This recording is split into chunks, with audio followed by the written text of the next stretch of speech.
All right, y'all. Welcome to another episode of All About Comics. We are back. I'm joined as I have been, as I continue to be, by the absolute geek himself, the comic expert, does wrestling, does it all.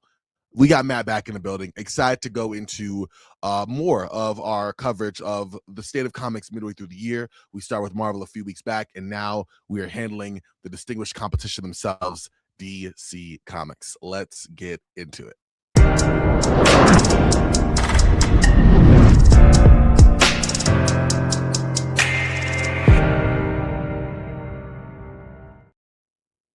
All right, we back. Matt, always a pleasure having you on, my friend. How you doing today? I'm good, Corbin. Thanks again so much for having me. So nice with the Marvel stuff. We're gonna do it twice, and I can't wait to talk about DC. It's gonna be another good episode, hopefully. Hopefully Oh, your audience loved the Marvel stuff and getting fired up for DC. you know, it's funny. I did share it with some friends. I got some feedback, Instagram, texting. Like it was good. So it was back by popular demand. You know, you got to have Matt on again. So really happy about that. But let's talk about DC. You know, we talked about Marvel. We liked when we did, and there was a lot of things there in a state of transition. DC, you could say, was in a state of transition over the last couple of years. You know, from Dan Didio leaving, and you know the whole thing there. And I mean, you had what project? What was it? 5G turned into future state, turned into who knows what, right?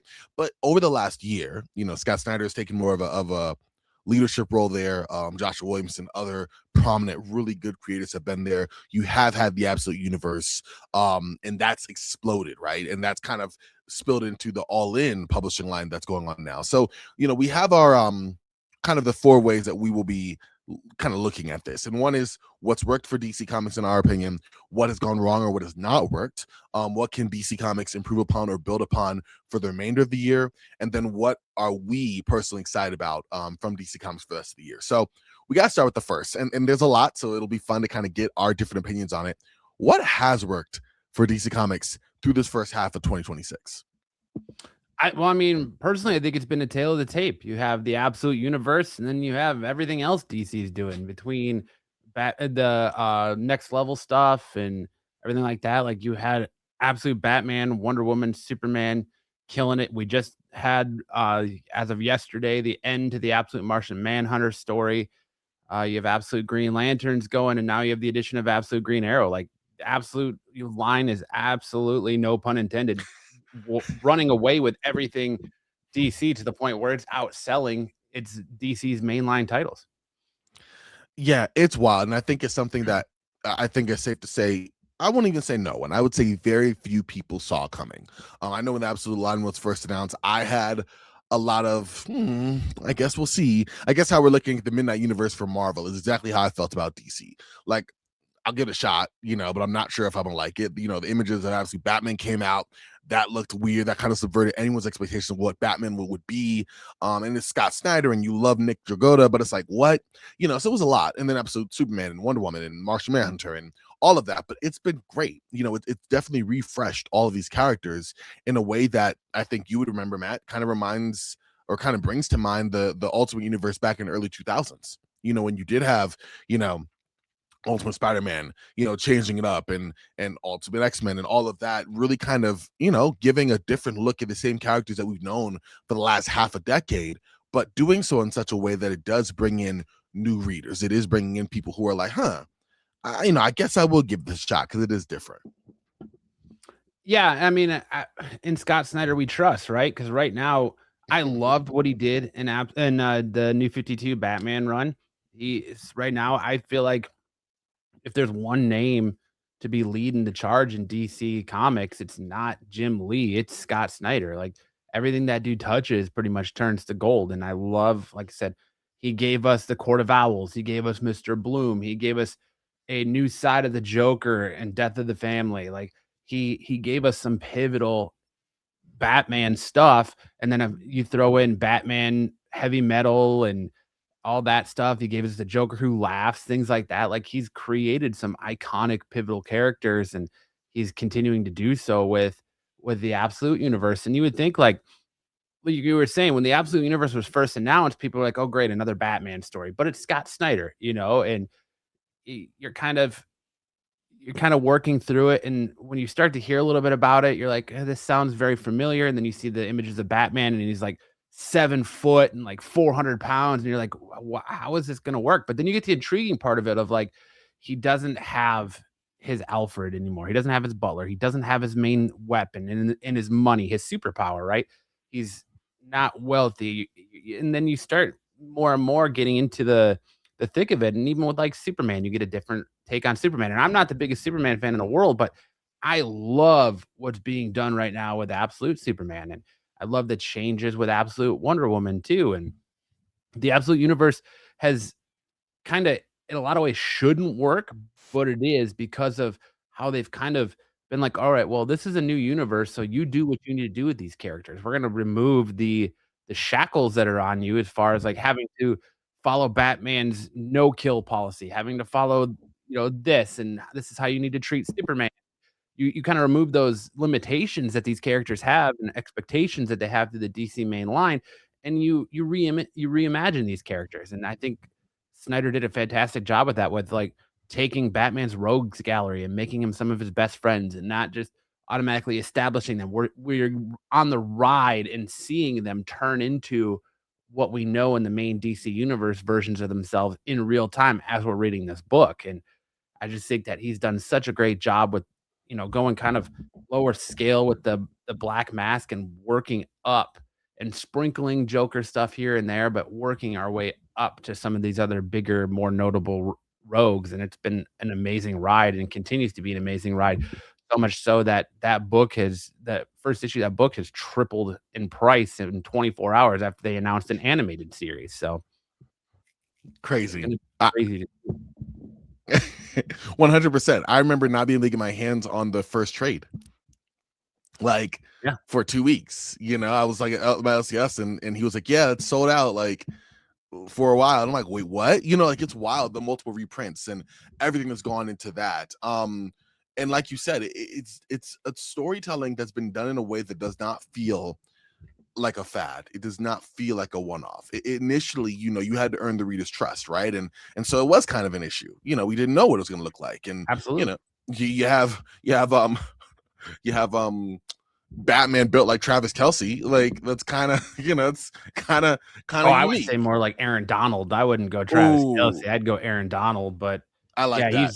he's a brick shithouse for all intents and purposes, like, Yeah, I think you're right. Exactly. The image took a minute to get used to, like, to kind of look at Batman in that way. But like you said, you build the storytelling in such a way that you get a new look at his rogues gallery. And the same goes for Absolute Superman, Absolute Wonder Woman, all of this, right?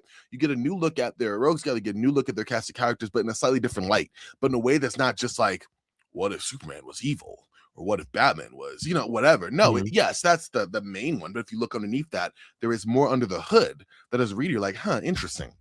And for example, I'm not a big Superman fan. I read Superman a lot, but it's not like my go-to. Batman's my go-to, right? But yeah, this Absolute Superman has been intriguing. Their interpretation of Brainiac and how they've, like, that was really, really cool. How they have kind of built out Superman has been really neat. And so I enjoy it. And going back to Absolute Batman, again, knowing these characters through and through, like the back of my hand, to see what Mr. Freeze was presented as was mhm. a shock to me. To see Bane, kind of with the same ethos, but played up to a bigger degree, literally and figuratively, that was different. So, no, I'm with you on that for sure. The Absolute line has been amazing. And I was going to ask you this earlier, but do you think, I don't know a lot of other, I mean, DC's been having a lot of publishing initiatives. I'm trying to think of how many successful ones, but would you consider this their most successful one? I mean, I'm trying to think. You've had, New 52, Rebirth. Um, I mentioned Future State, but that I'm just meant that's not up there. Like, what would you consider? Is it up there? Is it the I top for you? Where would that?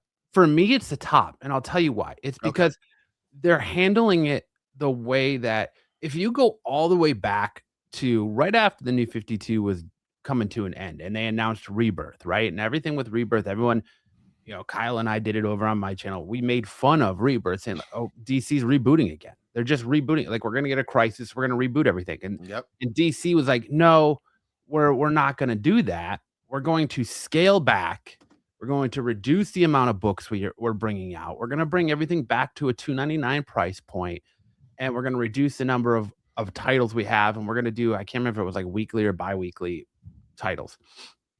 And that lasted for all maybe a year or 2, if that, and then we're right back up to 4.99, 5.99, depending on if you're getting variants or card stock. You have so many titles running, so many different Batman titles, so many different Superman titles, Supergirl, you know, there's just so many out there to collect now to try and keep up with. And the Absolute Universe has kinda done the opposite. We had our initial big 3 at the rollout. You know, you had Superman, Batman, Wonder Woman at your rollout. Then you slowly incorporated Flash. You slowly incorporated Martian Manhunter. You slowly incorporated, um, Green Lanterns, and now you're incorporating Green Arrow as a mini series. You're incorporating Absolute Catwoman as a mini series. So you're kind of building this universe, yes, but you're slowly incorporating these new books, and you're not overwhelming the readers, and you're not demanding that the readers have to pay attention to all these lines. Like, I like how self-contained it's been so far, where, like, it has been, you don't necessarily have to read Superman to understand what's going on in Batman, even or with Wonder Woman. Even when Batman and Wonder Woman crossed over, it wasn't like you have to read Wonder Woman to know what's going on in Batman. They kind of have this synergy working right now that's been really, really nice as far as a reader goes. And yeah, for me personally, it would be the best thing, probably the top of the line stuff DC has done in many, many, many, many, many years. Yeah, it's set the tone, and I think you give a really good understanding, an explanation as to why it's really captivated readers. And I think I told you this story. I definitely told one of my comic friends, but I was at a comic shop, looking at some Batman trades just for my own collection. And this other person was like, "Yeah, I kind of want to read Batman." And he was talking to his friend. He's like, "What book should I start with?" And the guy's like, "Dude, you should really start with Absolute Batman. Like, it's crazy. It's awesome. It's this." And he's like, like, I don't know if I want to read that. Like, I'm here because of Absolute Batman, but I kind of want to start with like the original Batman stories. Like, now I'm intrigued to read more. And so I was able to have a conversation with him, find some other books to kind of point his direction. We avoided year 2 like the plague because that's what he's leading towards. I was like, not year 2, read year 1, skip year 2. But the point being is, like, even you have those readers who are going for the Absolute Universe directly, specifically, but you also have those who are going to books alongside that, greater interest in the character themselves. Like, okay, maybe Absolute Batman isn't my cup of tea, but you know what? I haven't really been following Batman for a long time. Let's read some classic stories from that character. Absolute Wonder Woman, like, sure, that's great entry point. But also, now there's other books on Wonder Woman I'm noticing. Maybe I'll take a look at that. And so I think it is that, greater involvement, greater interaction with the line itself, with the company itself, where you are able to get readers to come back in and go, okay, you know what? We have these books, and they are the life of the party right now. But we have other Mhm. ones. And unlike, other competition, we keep our books in print. So, you can actually go back and pick those up. I guess that would lead to what I would say, and we talked about this a little bit before, in kind of mentioning Marvel and just what unfortunately they're not going to do. And this isn't that type of show where we're going to compare DC and Marvel all the time, but because we're kind of piggybacking off of this previous conversation, I do think it is worth bringing out. These we talked about, the compact comics. I got like a bunch of them right here just because they're easy access, but literally you got a what, 9.99 price point for the classic renowned stories of DC. And that's been going out for the last year. And it's really, I mean, it came out, I want to say, in the fall of 2025, right? I think Something like that, yeah. something like that, but it's really picked up, now you have it like, okay, Supergirl movie, now it's coincide with Supergirl girl tomorrow. You have the books coming out kind of timed. You had Dark Knight Returns comes out paired. I was wondering why it wasn't the first one of the first books to be printed back when DC compact comics started, but it was coincide with the 40th anniversary this year of the Dark Knight Returns. And so you have these books that are definitely grabbing new readers and old readers alike. I'm not going to pick up a trade I've already read, for $17.99, at least not often. But if I go to the store and I see one sitting there go for $9.99, and it's just right there, and I'm about to go on a trip or go on a car ride or be in the office for a couple hours and have a lunch break, sure, why not? Like, what's that to me? That's been so big, and I think it's grabbed a share of the market. It's grabbed old readers. It's grabbed new readers, and I'm surprised it hasn't been something that's been done sooner.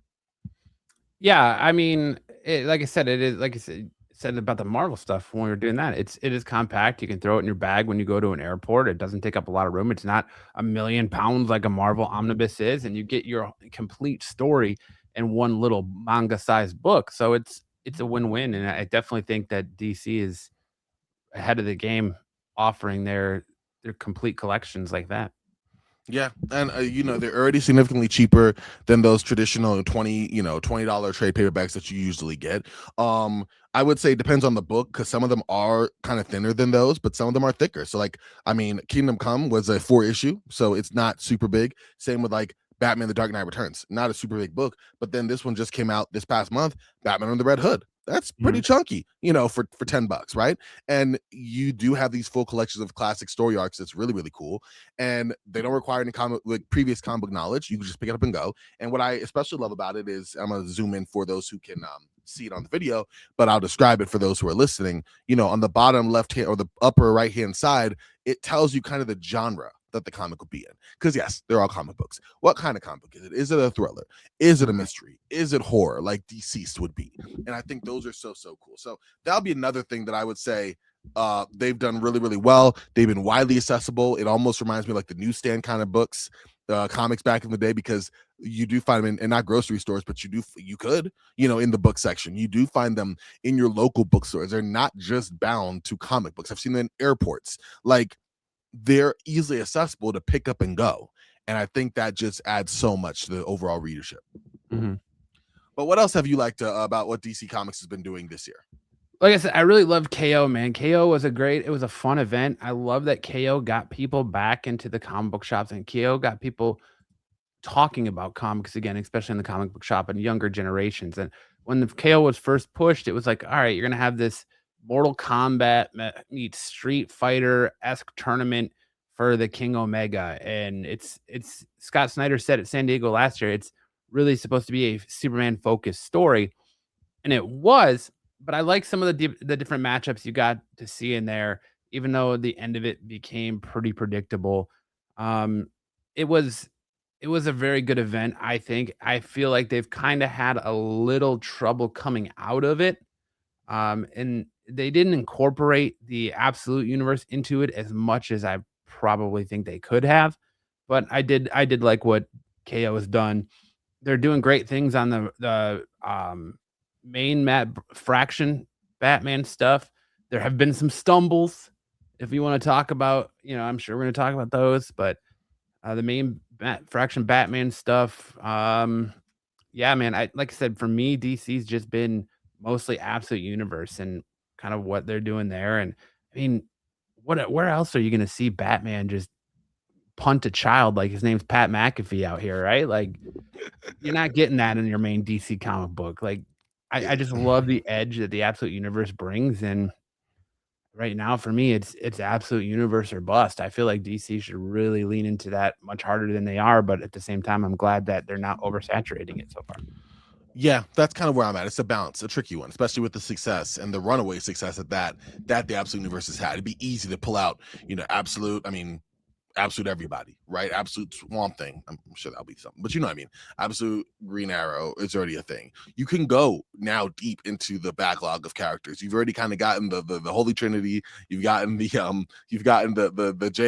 like the basic JL lineup. You could go all into it. We have the spinoffs, which I like, the short term spinoffs. Absolute Catwoman being a limited series is great. We don't need an ongoing run for that, but it is nice to have a little bit a peek into that world, right? But it's also cool how your Justice League isn't your traditional Justice League, where you're thinking your Justice League is Batman, Superman, Wonder Woman, Flash, Hawkman. Like, it's not. It's your villains. It's Vandal Savage. It's the Mhm. Joker. It's these different bad guys instead of your traditional Justice League as you know them, and you're getting to see different looks. Like, you get a different look at Hawkman.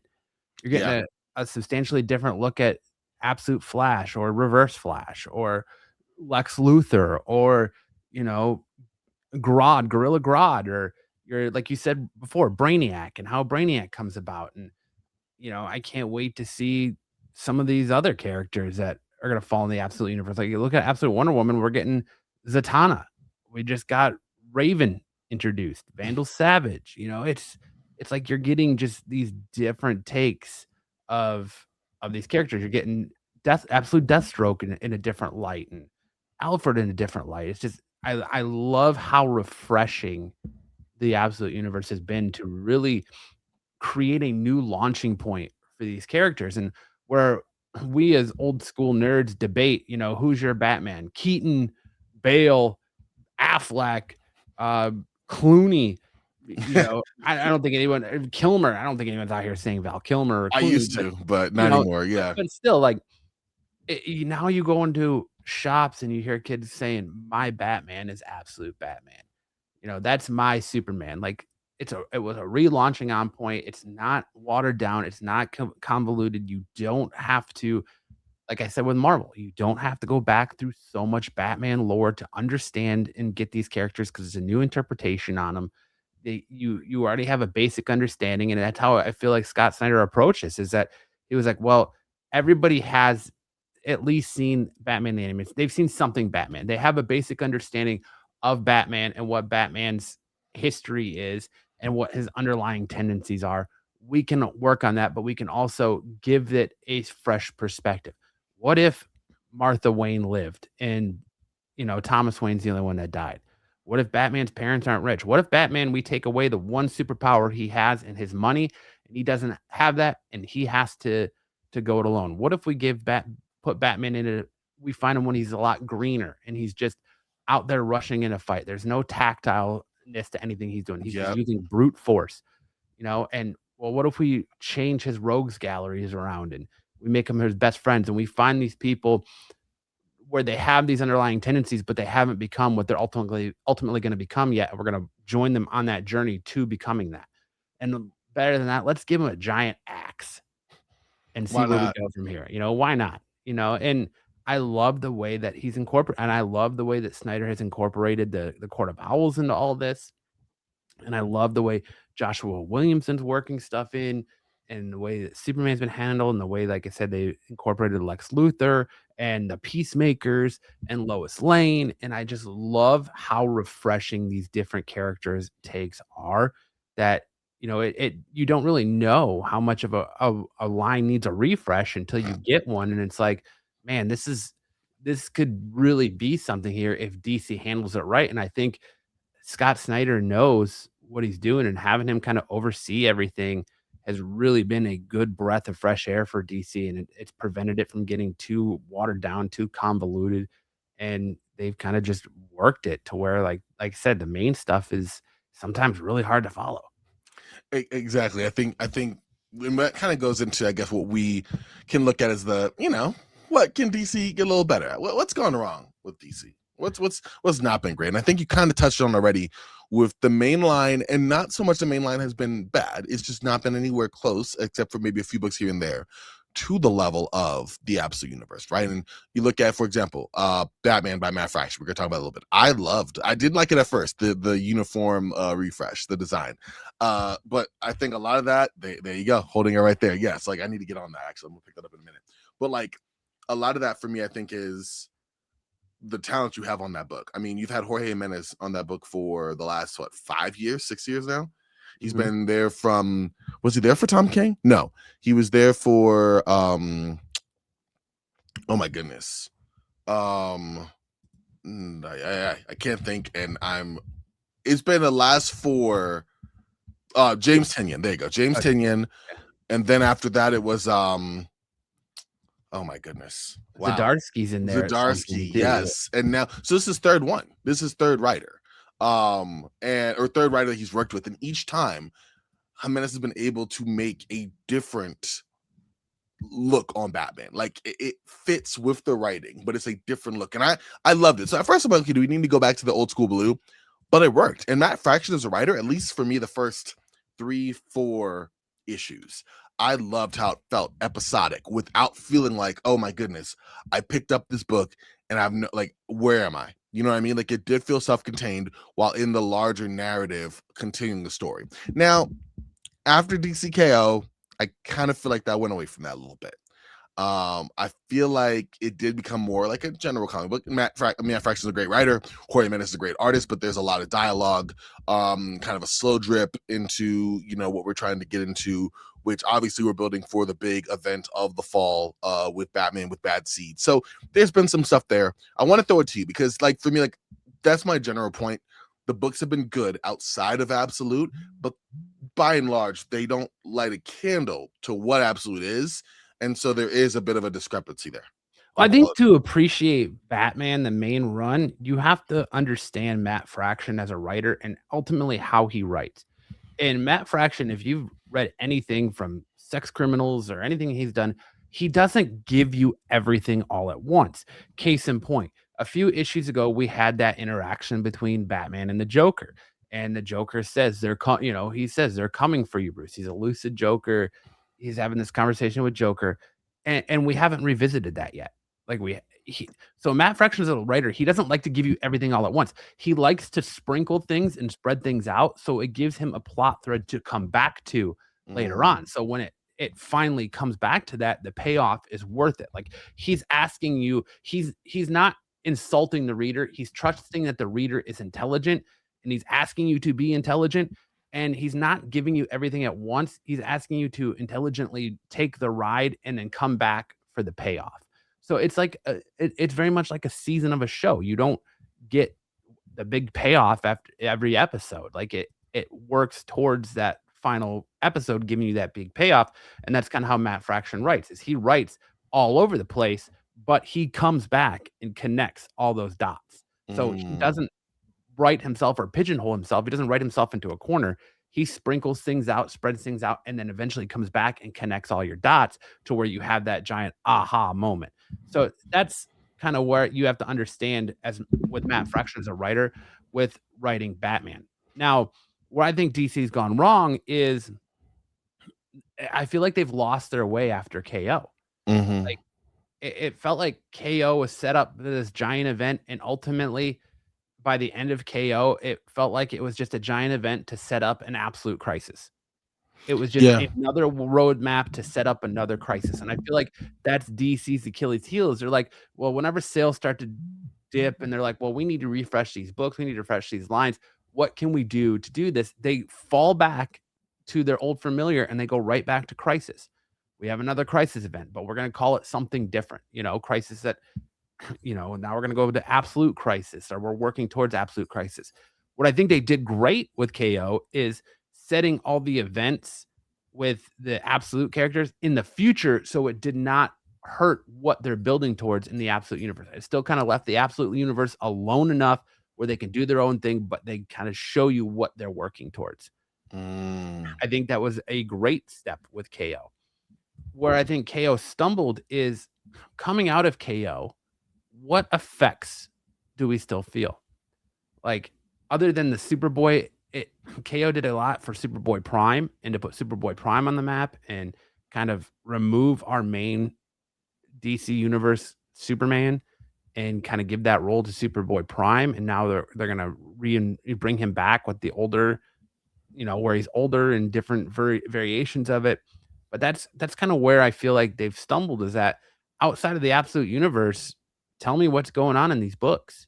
You can't. I don't know a lot of people that can. They read them every week, but you're kind of in the same familiar trope with Batman with Matt Fraction of how many times have we seen Batman versus Gotham City? And Yeah. the people of Gotham. Like it's just, I mean, Fraction's bringing some interesting stuff in, and it almost feels like because there's a big reveal or spoiler at the end of this issue 11 I just showed you that I don't want to ruin for people, but they're bringing back characters because it kind of feels like Batman needs that moral compass again as he's kind of losing their way, and so they're writing somebody back in for that role, and it just feels like outside of that, everything's kind of convoluted and all over the place, and it's really like not as interesting as what is going on in the Absolute Universe. So that's why I think it's not even close. You've got the Absolute Universe here, and then you got everything else DC right now down here. But and not to mention, I think what hurt a lot of stuff for DC is the amount of time in the delays. Look at Hush 2. I was waiting. How long was Listen, I Hush was 2 waiting. Yeah. delayed for? And not to mention, like, it was like Hush 2 was just a half-cocked idea, and they're like, "All right, well, we need to get this out, so we need to do something to help boost sales to kinda try to catch up to Absolute Batman or Absolute Title. So what we're gonna do is we're gonna bring back and we're gonna announce that Jim Lee's gonna come back to Batman, and we're gonna bring back Hush, and we're gonna do this way." And it's like, "All right, cool." And the first couple of issues, like the first 2 issues, I was hooked. I was like, "All right, man, I'm excited for this. Where do we go from here?" And then you got delays, and then you got delays, and then you got delays, and it's like, "All right, by this time I don't care anymore." Mm-hmm. And I think they looked at, like, if you pull from the indies, you look at, like, what Eastman did with the last Ronin stuff and how that got delayed and delayed and delayed, but every time a new issue came out, it was the talk of the town. It was the belle of the ball, right? And I think DC was hoping for that with Hush too. It's like, well, they'll wait, and when we release this issue, it'll be the belle of the ball. But that wasn't the case. People were critiquing it, people were criticizing it, people were tearing it apart. And by the time we got the final issue of it, it was like, you know, what even happened in the last issue? I can't even remember because it was so long ago. So it just delays, delays, delays as far as that goes, and I think just the lack of interest and interesting storytelling and all the other stuff. Now, don't get me wrong, I know a lot of people that love action comics, but I've seen a big switch where people are like, "Well, I like what's going on in action comics, but I'm not touching what's going on in the main Superman title." You Mm. know, or I know I like what's going on in Detective, but I'm not touching the main Batman title. So I just feel like in a lot of ways, DC has found their true north with the Absolute Universe, but they're still kind of all over the road with their mainline stuff. And I was kind of hoping that after KO, it was going to set that in motion because I'm interested to see like what comes out of Batman giving that mother box um to Damien, his future Damien and his future grandson Alfred, and how that connects to everything, and where does that come back in, and like how long do we have to wait for that to connect back in? I'm expecting some big stuff from San Diego, some big announcements to come down the pipeline for some next events, and they tease the Absolute Crisis at the end of KO, so it's like, well, how long do we have to wait for that? When are we going to get that? And so it's just I don't know. There's still a lot of like hanging threads out there that haven't necessarily been delivered upon. And like we talked about too, I'm not really that interested in Batman Bad Seed. I like Poison Ivy as a character, but as Poison Ivy in a main role where she's the mayor of Gotham City now, it's like, Mhm. you got Vandal Savage as the police commissioner. It's like, how does is it what's the giant payoff here? Are these 2 characters big enough names to pull off something like this? That's the great question. I think, you kind of hit the nail on the head in terms of these other books and building that excitement, that readership, right? You do have the Bad Seeds event, which I'm wondering how I feel about it. Again, I just feel like we've tried to the events with different not B-list Batman characters because they're not, but you did Fear State, with Scarecrow, and I did not think that end up anywhere near what you wanted to. Right before that, you did Joker War. Now we got Poison Ivy, and it's like, okay, like I kind of get what you're doing, but I the excitement because each one has been worse than last. Because remember, you painted, and again, this is DC did the marketing and the advertising. I get it. This is more James Tynion writing in saying, okay, the Joker was going to be the definitive Batman Joker story fight. It wasn't, right? Then Fear State event is going to be when you think of like Scarecrow.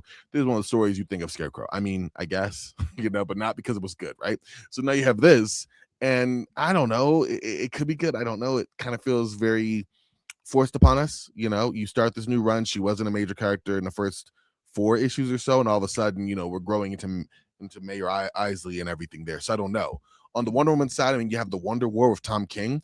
I'm not the biggest Tom King fan after what he did to my Batman, but that's something there. Um, that has been, a storyline that's been pretty major. The matriarch is a new character of a villain there that is in that, and so kind of building along with those stories there. You've had the initiatives with Summer Superman to Summer Supergirl, and in fact, we're gonna nail this quick so you can go watch it. I have thoughts, and but hey, like trying to capitalize that with the writing side of it and the initiative on that. So they have things going on, and of course, who could forget the All In, right? And we talked about they have new books coming down the pipeline. You have a new Teen Titans book. I can't say I'm very excited about that one, but it's coming. It's okay. You have I'm not All In Next Level. That's what I meant to say. You have Doom Patrol coming. You have Legion of Superheroes coming, but you also have had Batwoman, which I thought has been okay. Lobo. You talked about Zatanna. So Mhm. you have these other stories kind of spinning off in different ways. to get, this is coming more spinning off of KO than Absolute Universe, but to get you into new books, new characters. And I love the diversification of that, even if hasn't necessarily hit as well as, Absolute did, and what could. Yeah, and I think people are craving these characters, but they're craving to see them kind of in a different light. Like you mentioned the DC Next Level. So you have Deathstroke the Terminator. Well, you're seeing Deathstroke in a different light. Like everything's turning against him, everything's taken away from him. He's fighting the system in a different way now. The same with Mhm. kind of Lobo, the same with the Barbara Gordon stuff, where you're seeing that she's in jail and now you strip down Barbara. She's got no tech. She's got no gadgets. She's got to rely on something that I think a lot of people forget that she had, and that's in that intelligence, you know?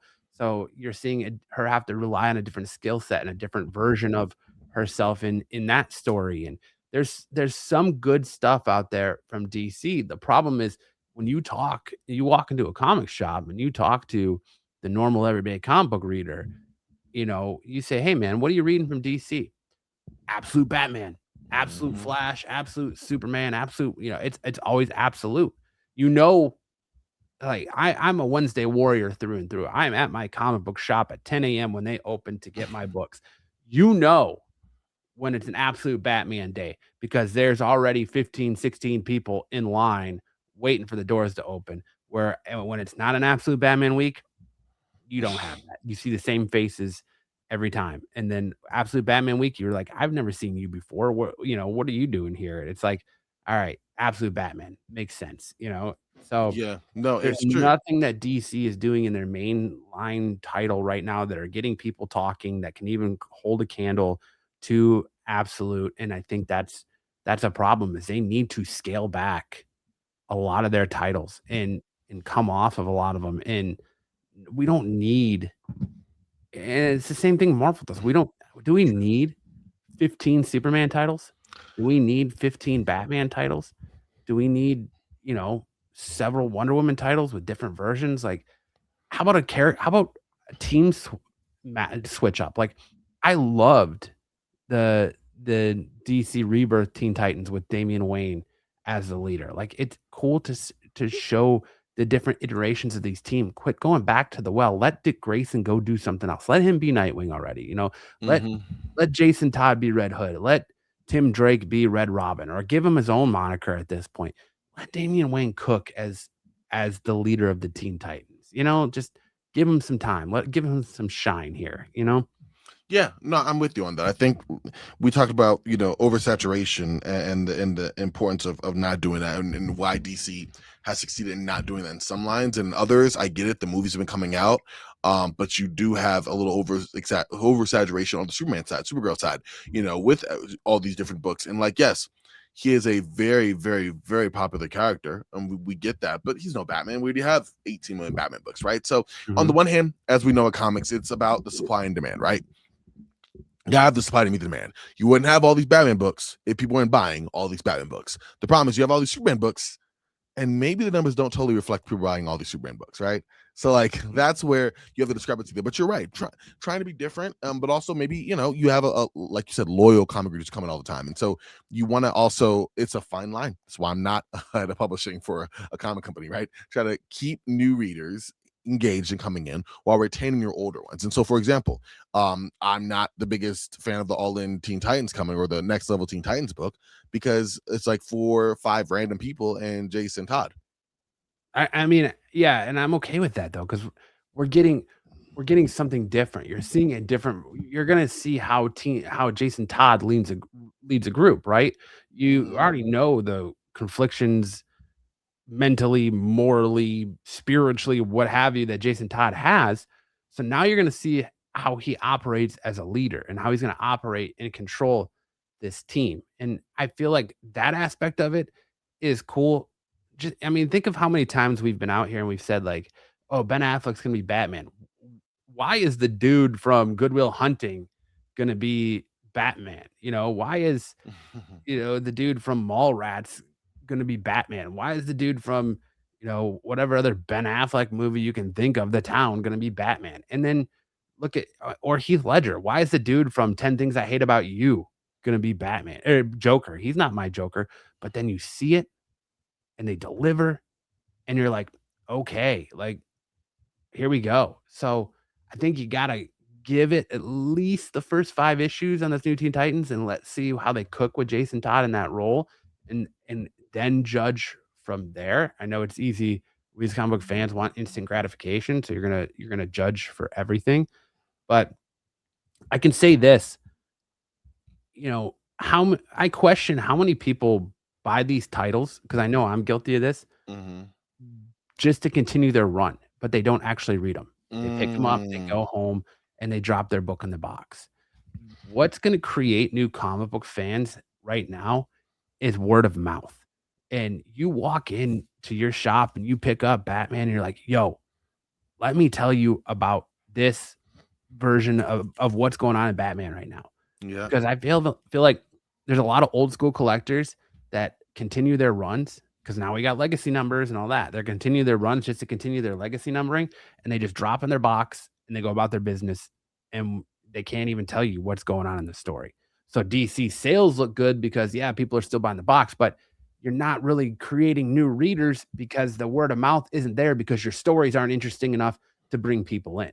Like I was talking to someone today that watches my show that hit me up on IG and she was like, "Hey, I've been out of Batman for a while. I've been out of comics. I'm trying to get back into it. What are 2 things that you're reading right now that you recommend me read?" And I said, "Yo, you got to check out Absolute Batman by Scott Snyder Mhm. without question, and you got to check out the Jason Aaron run on Ninja Turtles." There you Otherwise, go. I'm like, what else DC should I read? I don't know. Like DC created interesting stories. What I'm really interested in is what came out of Night Fight of I want to know more about how Damian Wayne's version of Batman, Dick Grayson's version of Batman, or Tim Drake's version of Batman did so much to reinvent Gotham and heal Gotham and did what Bruce Wayne can never do. I want to know why and how they were able to achieve that, but our main Batman seemingly can't. I think there's a lot of story there, and I wish they would have spun out of that, had stuff ready for that out of KO, but we haven't gotten that, and hopefully we get it down the line in the next couple of months after San Diego. Hopefully, get big announcements out of San Diego for this stuff.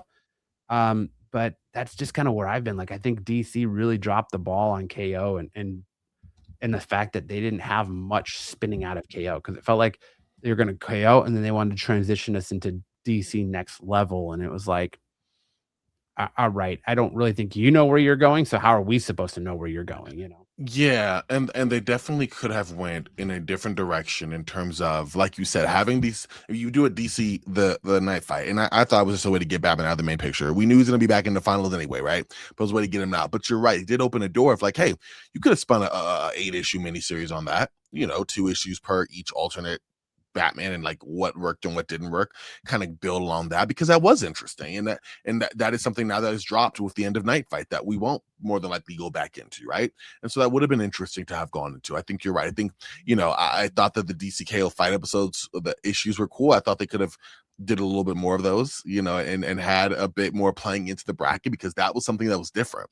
I still remember like the whole bracket and the different cover art by Dan Mora with the matchups. I'm like, play into that. Like, this is what we're talking about. This is like kind of reaching the comic fans with like the card fans and the wrestling cards and that sort of thing, Mhm. where you kind of get those matchups and you're talking through that stuff, and that's neat. And they had an opportunity, and for maybe all of a month, that was a conversation that happened in comic shops, but like that was it. You didn't really go into that more. So I think you're right. Like the overall continuity, but really embracing more of the readers in that way, really embracing more of like the communication of like, all right, we hear you, we see what you're looking for, we're going to give you more exactly of that. And I think some of that will be kind of it will be scratched a little bit with the DC Absolute Universe event that comes out. When that does come out, that'll be kind of cool, like the first big, like, all right, attracting new folks in. But I'm with you. I definitely think that there's a lot that DC is doing well. There's a lot that's doing well, but there are a few things that they can stand to kind of show up around the edges and improve upon. Well, I think too, to get to the genius of Night Fight is what it did. If you break down Night Fight, what did Night Fight do? Night Fight forced Batman, Bruce Wayne, to see his sons in a different light and to Mhm. psychologically show him what a Gotham would look like without him, what his sons look like without him, and more importantly, it shed a light on what kind of effects him as a person and a parent and a mentor have had on these characters.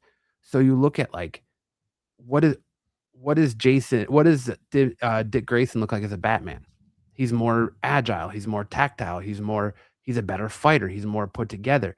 He's a better overall Batman, but he's still seeking that approval from Bruce. Yeah. Even, even when he's got the upper hand, he's still trying to seek that acknowledgement and that approval of that attaboy, that "I'm proud of you" from Bruce. And then you look at Tim and how Tim is a better put together detective, smarter than Bruce, but he relies too much on his tech almost to where it's his biggest fault. It's his biggest Achilles heel, right? Yeah. Then you have Jason, who is a more brutal Batman, who doesn't have that no kill policy. Basically, puts Gotham in a bubble, in a dome, and you know polices through that, and you see how that trauma still messes with him. And then you get Damian Wayne, who's all over a more complete Batman, who takes his father's legacy, but says, "All right, I see you, but I'm gonna one up you." And completely creates Gotham where there's no crime. He pretty much eliminated the need for a Batman. And Yeah. so you're forcing Bruce to look at these different versions of himself, his kids, and see the effects he's had on each one of them. And I think that's so genius and so interesting. And I really hope we get more of that and we would see more in that universe and with those characters moving forward, because I think there's still a lot of untapped potential there with that story. I'm with you. I wish I was more optimistic as you are about this happening, but I definitely am with you because that was it was great. Like you said, it subverted readers' expectations. It really put those characters in a different light. It builds upon the Batman mythos, even if it is in an ultimate reality kind of way. And you're right. There's so many story threads you can continue to use to branch off of that. That I'm with you. Like maybe they will. I mean, who knows? Let me not cut short, the hand and the intentions of the publishers, at DC. I just feel like this does feel like a classic DC and in general comics thing where they have these good ideas, but they're so focused on their end goal that it's like they kind of discard it. Oh, that was still good. I liken Mhm. it to it's gonna be a dumb analogy I'm going with anyway. Why not? I'm washing grapes. I have a whole bunch of grapes. I'm washing grapes, and there's some that are still good. I'm plucking those things off, like whatever, because I have a bunch I want. Okay, great. You got that. No disrespect. Those are fine. But you just dropped like so many other ones that would have been just as good that you It's could like pick the up. accidental curly in a batch of fries, you There know? you yes. Yeah. Oh, that's even better. Exactly. Like there you go. So Mhm. yeah, that's kind of where I'm at with them. But I think we put out some things that DC can improve upon pretty well. It kind of one branch right into the other. So I guess we'll go to our kind of last one here, which is anything that you're excited about from DC Comics for the rest of the year. And we did talk a little bit about that with some of the all in next level books. You can continue if you want to talk about, what you think the development of the Absolute books will be. What are you most excited about for the rest of this year for DC Comics? Uh, I'm excited to see where they go next with the Absolute stuff, honestly. Mhm. Absolute Batman has been killing it. I love the changes they've made to the Absolute Scarecrow. My only real critique in the Absolute Batman stuff is, like, I don't feel like we get enough time with some of these characters. Like, you got 2 issues with Absolute Mr. Freeze, you got 2 issues with Absolute Poison Ivy, you got a whole bunch, you gotta I feel like the majority of our time was spent with Black Mask and Bane so far, and now you've got Scarecrow, but even, like, Scarecrow, we got 2 issues with Scarecrow, and then they pivoted to this stuff with the last issue we left off with Bruce meeting Jack Grimm on the skyscraper and him showing his true form to Bruce and kind of Bruce dealing with like him being created by Jack. And now we're going to get the introduction of Absolute Clayface. And it's like, all right, well, I feel like we're just churning and burning through some of these pivotal rogues that we could be using. And, they threw in Victor Zaz in there as kind of like a reference out of frame character and things like that. So I'm excited to see where Scott Snyder's going with Absolute Batman. I'm excited for the introduction of Absolute Bat Girl, Yeah. just the Bat. I'm interested to see that final confrontation between Jack Grimm and Bruce Wayne. I'm excited to see how all these characters meet up and cross over, and I'm excited to see what we get with a Absolute Crisis, man. I really think that the popularity of Absolute Batman is, and this might be a crazy thing to say, but I mean, I'd put money on it on Kelshi. I think once this success of Absolute Batman and once this Absolute Batman animated series hits, and with what's going on with the DCU and James Gunn, I wouldn't be surprised if by the end of next year, early 2028, Warner Brothers, Paramount decide to blow it all up and say, the absolute universe is the way to go. We need Scott Snyder in charge of this. He needs to be in charge of DC. He needs to be in charge of the movie side of it. And we need to go. We need to get this absolute Batman churning and burning on the big screen. Let's get going. And I think that's the way you steer into it. That's where you go with this. You reboot this universe and give us something, the viewers something new to watch and create some synergy, kind of like Marvel has with the comics, and you go. But that's where I like right now, anything DC Absolute, give it to me. I can't get enough of it. So we were talking on Saturday Night Special a few weeks ago about Absolute books we would like to see. How crazy would an Absolute Watchmen book be? Ooh, Yeah, that would be different. Absolute Watchmen You're would right. be amazing. That gritty, street level, hard boiled, but like Mhm. nuanced storytelling cranked up to like 11. Yeah. That's a good one. I'm glad Job brought. I gotta tune into that show. You That can bring up like real world political stuff that's going on right now, because a lot of that stuff that's going now today is Are what they're imitating talking life. about art imitating life, talked about in Alan Moore's Watchmen stuff. So you could really like an Absolute Watchmen would be chef's kiss, man. Like there's so much still untapped potential in this Absolute universe that I would love to see DC steer into. Yeah, I'm with you on that. I think in this case, I know we just said art imitating life, but I guess in Watchmen, art predicting life, right? Mhm. Like, and how that works. So no, I think that would be awesome. That's a really, really cool idea. And when I got, like I said, I got to listen to the episode. I'm glad Jack hooked up, because there are properties. Imagine all it'd be a short little limited series, but V for Vendetta, if we want to go that route. Absolute V for Vendetta would be cool Come too. Yeah. on, you know what I mean? Like, that would be interesting. So there are some branches. Again, seeing where this continues to expand will be awesome. I can't wait to get these bad boys in Compact, the Absolute Universe in that. I think that'll be kind of fun. There's not so many publishing specific kind of innovations, right? The Compact Comics was really cool. I don't really know other ones. DC Go's been cool. The digital, actually, I will say that the DC Universe Infinite app, I've been a big fan of. Them being able to kind of expand upon that, get digital readers. They put whole graphic novels on there, so you're able to pick on those. I think that's really, really cool. There's certain books that drop same day on the app. Not every book, but like same day on the app that they do on the street. And I think that's really cool. DCKO, all 4 issues of that. I ended up buying them, but I was able to read them the morning of on the app, which was a surprise. I enjoyed that. The summer Supergirl special just came out, had that. There's others. They just put out very select ones, and that's a way to interact with your digital community in one way, but also to make those who use that service worth it. Like, it gives you a reason to subscribe for $8 to $12 a month and know that you're gonna actually get some value, and it's not just, oh, read our backlog of books and or not whatever. Like, I feel like Marvel does sometimes. They do give you something else. They give you the DC Go, which is comics optimized for your phone or tablet, where you do get to scroll down and see more of the detail and see the storytelling in a different way, but it's optimized specifically for that. And so I think that's really cool. I'm excited to see how they continue to incorporate that moving forward.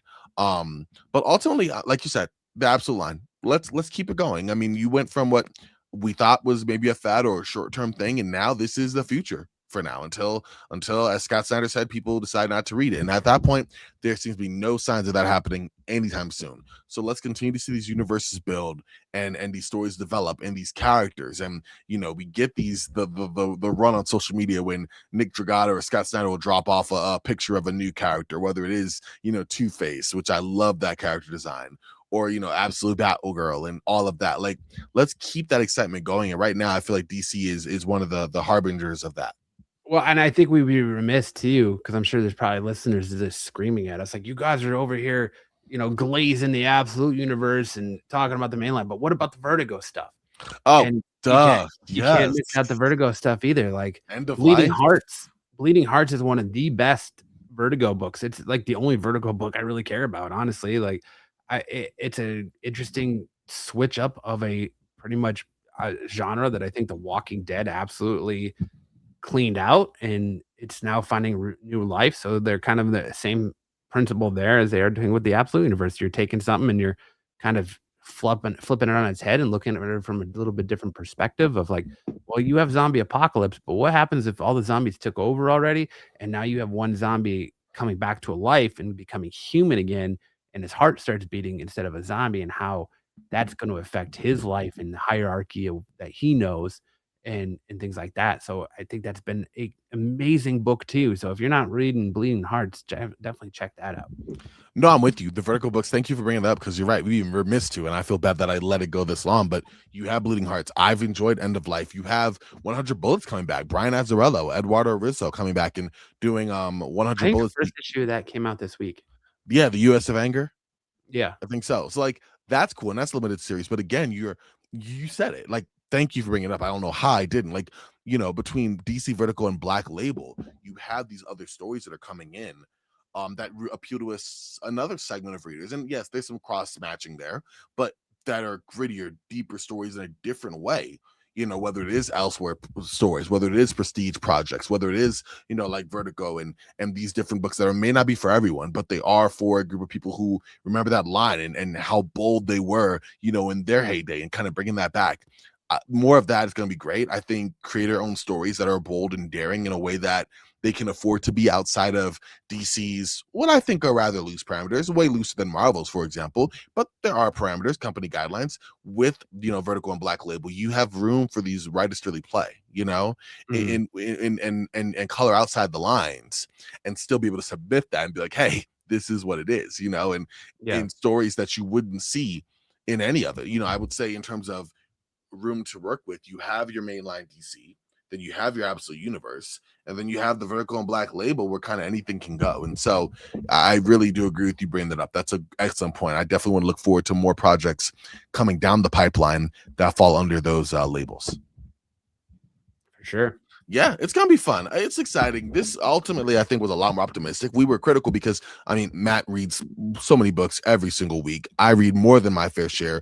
We both have opinions on DC. We both have we read comics like that. So this is all coming from a space of, hey, what can they do better? Because we're excited to keep going to the LCS every week and grabbing books. This isn't crapping on them. So if it was taken that way, I hope it wasn't, because obviously the passion you can hear from Matt. I'm sure you tell from me. And it's tough, like the week like this where there's not a lot that's come out that you're looking forward to, and you're like, I'm gonna go to the shop just because it's routine, but then you're like, there's not a whole lot to get excited about that I picked up here. Like it's like, all right, Batman, cool, I guess. I guess. So And again, it's so funny to have that, but that's true. Like, you have those weeks where, and it's funny, we're recording, on the eve of one where it's like, all right, I guess this works. But in general, these are our thoughts on what we like, what we don't like, what we're looking forward to seeing, and definitely what we're looking forward to reading and talking about here on future installments of All About Comics here. Gonna have Matt on again, talk about our indie properties here in a bit, but we'll be talking about DC, Marvel, all of that. Stay tuned, a lot more there. But before we go, Matt, you are everywhere. You do so much in the geek space. You have for well over a decade. Where can folks find you and your work if they don't know, and God forbid that they don't? you can find us all over social media, Facebook at Absolute Geek Podcast, Instagram at A Geek Podcast, or Absolute Geek Podcast. I can't remember which one it is. Twitter or X, whatever you want to call it. You can find us on YouTube at youtube.com/Absolute Geek. Yeah, just pretty much everywhere, man. There you go. He's Wherever all your over. podcasting platform heart desires, we're on all of them, so you can find us everywhere. There you go. And the extensive backlog that goes into thousands of episodes. So definitely make sure to check it out. I kid you not, it's really real. Follow me on social media. I think it's Corban Knows Comics. Yeah. Just check out the podcast for sure. All About Comics. That will be where you can find me for sure. Hopefully more with this guy coming up here in the future as a collab. Of course, next in our series, just to close at this part of the halfway point of the year in comics, we will be talking about our indies. So, that will be, your Image, your Dark Horse, everything that kind of falls outside the big two of note from books that we've read. We'll talk about what we like, what we don't like in that space, and, what to look forward to. So stay tuned for that. But that concludes this episode of All About Comics. I want to thank y'all as always for tuning in. Thank you again, Matt, for your time. Really do appreciate you. Got this done in a pretty neat hour. Not mad about that. Look at that little compact comic for you. No problem, Corban. Guys, do Corban a favor, man. Hit that like button, hit that subscribe button, and turn those notification bells on so you know whenever he can drop another video. And let us know in the comment section below what you think of DC Comics. What's your favorite DC comic right now? And are you as high on the Absolute Universe as we are, or did we just glaze the Absolute Universe for an hour for no reason? That's why he's the best in the game, man. That's why he's the best in the game. Make sure to leave a comment. Really do appreciate y'all. Matt, thank you as always. Thank y'all for listening or watching. We appreciate it. Of course, man. And for Matt, for myself, we're Frosty. Y'all stay frosty. Keep reading comics.